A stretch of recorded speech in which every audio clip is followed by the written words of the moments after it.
اب ایران پر بھی 1 سال کے بعد ویسے ہی حملوں کا آغاز کر دیا گیا، تو آپ کو لگتا ہے یہ احتجاج اور آواز اٹھانے سے کوئی فرق پڑے گا اسرائیل کو؟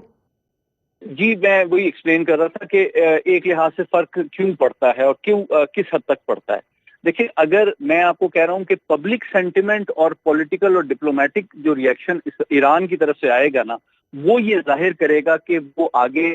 بڑے پیمانے پہ اس کے خلاف کارروائی کرنا چاہتے ہیں یا نہیں کرنا چاہتے. اگر ایران کا میڈیا ان کا جو دفتر خارجہ ہے اور ان کی جو سیاسی قیادت ہے وہ بہت سخت الفاظ استعمال کرتی ہے اور یہ وعدہ کرتی ہے کہ جی ہم اس کا جواب دیں گے، تو اس کا مطلب یہ ہے کہ کشیدگی آگے بڑھے گی. لیکن اگر آپ کو ان کے بیانات میں یہ بیانیہ ملتا ہے کہ جناب انہوں نے حملے کی کوشش کی تھی، ہم نے ناکام بنا دیا، یا جو حملہ تھا وہ بہت ہمیں نقصان نہیں پہنچا سکا، تو اس کا بیانیے کا مطلب یہ ہے کہ وہ اگر جوابی کارروائی اسرائیل کے خلاف کریں گے بھی تو بہت بڑے پیمانے پہ نہیں کریں گے. البتہ میں ایک بہت امپورٹنٹ آپ سے جو انفارمیشن شیئر کرنا چاہتا ہوں. کل نیو یارک ٹائمز نے ایک ایران کے سورسز کو کوٹ کرتے ہوئے بڑی امپورٹنٹ بات یہ کی تھی کہ آیت اللہ خامنائی نے حکم پچھلے 24 گھنٹے میں پاسداران انقلاب اور ایرانی فوج کی لیڈرشپ کو دے دیا کہ وہ جوابی کارروائی کے لیے منصوبہ بندی اور تیاری مکمل رکھیں، اور اس میں انہوں نے 3 اہداف کی ڈائریکشن دی تھی. پہلی بات انہوں نے کی تھی کہ ابھی تک جو 2 دفعہ ایران نے اسرائیل پہ میزائل حملے،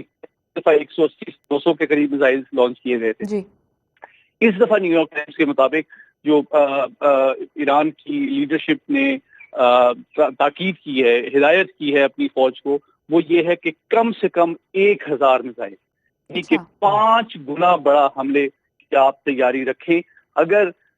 ایران کے اوپر بڑے پیمانے پہ حملہ کیا جاتا ہے. دوسری بات انہوں نے کہا کہ جو تیل کی تمام تر تجارت ہے مشرق وسطیٰ خصوصاً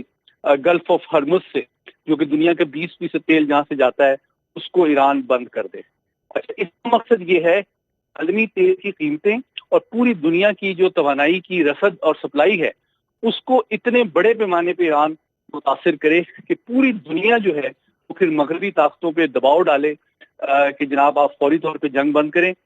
ہم اتنا مہنگا تیل اور تیل کی جو کمی ہے وہ افورڈ نہیں کر سکتے. تو ایران کی جو حکمت عملی ہے وہ انرجی سیکیورٹی، پوری دنیا کی تیل کی رسد کو متاثر کرنے، دفاعی کارروائی کرنے اور اپنی جو حلیف تنظیمیں ہیں ان کے ذریعے اسرائیل پہ مزید دباؤ ڈالنے اور اس کی دفاعی قوت کو زائل کرنے پر مشتمل ہے. اس طرح سے ہم دیکھ رہے ہیں کہ 5 نومبر کو صدارتی انتخابات بھی ہونے جا رہے ہیں امریکہ میں،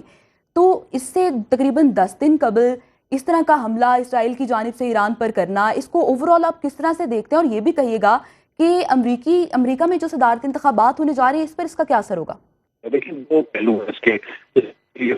بات کر رہے ہیں کہ یہ جو ٹائمنگ ہے اس وقت الیکشن سے پہلے، اس میں آپ جانتے ہیں کہ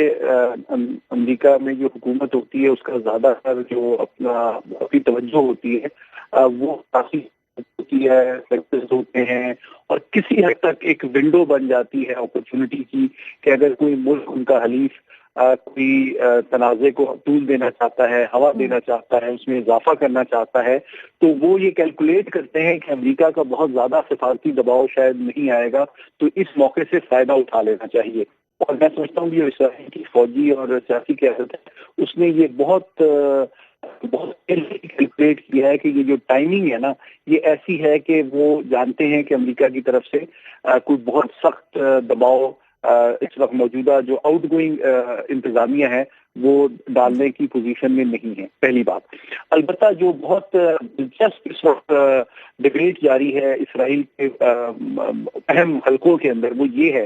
کہ اس وقت چونکہ ٹرمپ کی تھوڑی سی جو مقبولیت ہے وہ پچھلے ہفتے اور چند دنوں میں کاملا ہیرس کے مقابلے میں بڑھی ہے، تو ان کو یہ امید ہے کہ شاید ٹرمپ انتظامیہ دوبارہ سے وائٹ ہاؤس میں آ جائے گی، تو ان کی تو ایک نظریاتی بھی ایک سپورٹ رہی ہے. بلکہ آپ نے جانتے ہیں کہ اس الیکشن کیمپین کے دوران انہوں نے تو تنقید کا نشانہ بنایا تھا بائیڈن ایڈمنسٹریشن کو کہ جناب یہ تو بڑے ویک ہیں، اسرائیل کو چاہیے کہ وہ ایران کے ایٹمی تنصیبات پہ حملہ کرے. تو بات یہ ہے کہ اسرائیل یہ سمجھتی ہے کہ اگر ٹرمپ انتظامیہ دوبارہ سے وائٹ ہاؤس میں آتی ہے تو اسرائیل کی سفارتی, سیاسی اور دفاعی امداد میں اضافہ ہوگا. یورپ کی جانب جو ان کی کمٹمنٹ ہے, نیٹو کی طرف جو کمٹمنٹ ہے اور اس میں کمی آئے گی, اور یوکرین کے خلاف کی جو جنگ ہے اس میں یوکرین کی سپورٹ کم ہوگی, اور زیادہ فوکس جو ہے وہ اسرائیل کی مدد اور حمایت پہ ہوگا.